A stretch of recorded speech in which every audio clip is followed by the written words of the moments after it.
Juan Kapitulo 6, versikulo 35. Si Jesus miingon kanila, "Ako mao ang pan nga naghatag sa kinabuhi. Ang muari kanako dili nagayod gutumon, ug ang mutuo kanako dili nagayod uhawon." Ang mga puno Pan sa kinabuhi. maglikon unta sa mong pagtuo ug gagakabi sa pagtuman sa imong mahal nga kasuguan. Ang Ginoo manaakan ninyo. Santo sa Ebanghelyo sumala ni San Juan. Kuman sila makakaon, miingon si Jesus kang Simon Pedro, "Simon, anak ni Juan, gihigugma mo ba ako, labaw sa iyong pahigugma sa uban?"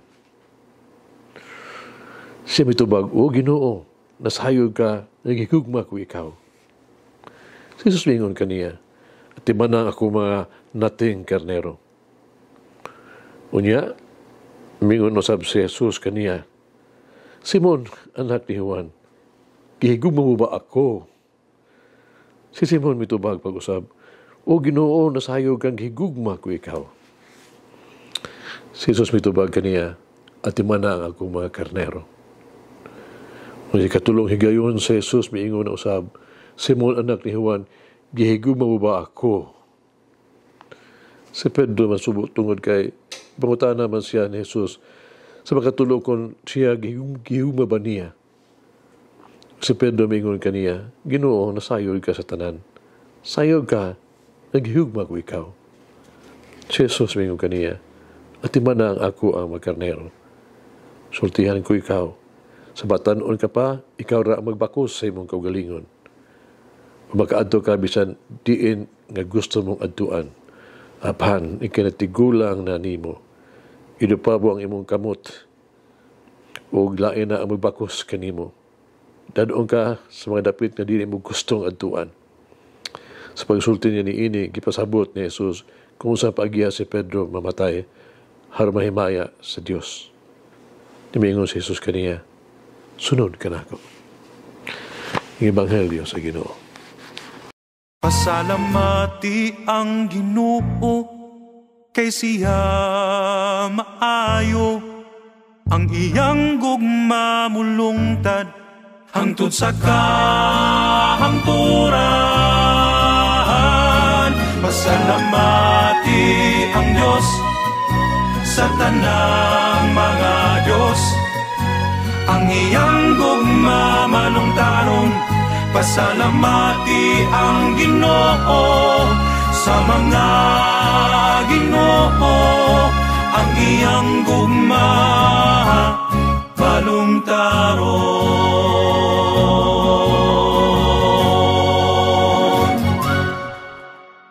Hinum ko sa ako ang professor sa Sacred Scripture sa seminaryo. Kami ingon, bisag nasunog ang tanang Biblia sa kalibutan,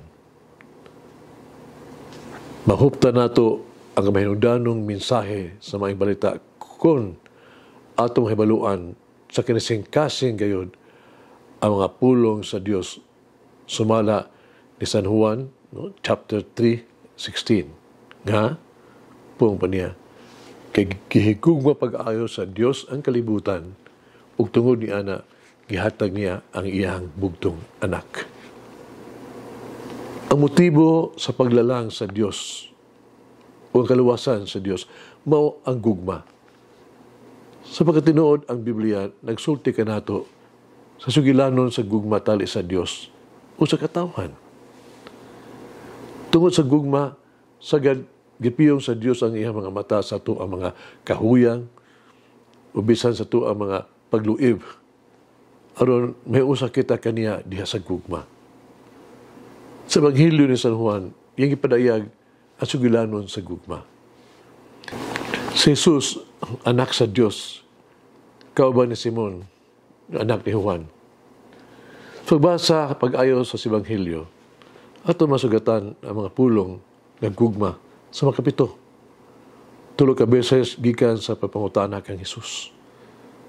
Tulo ka beses gikan sa tubag ni Pedro. Nagdahom kita nga si Jesus unta mga saba ni Pedro tungod sa wala niya pag-angkon nga siya sumusunod ni Jesus sa tulo ka higayon. Hinuon si Jesus nangutana lamang sa usa ka pangutana nga gisubli sa katulo kay gayon.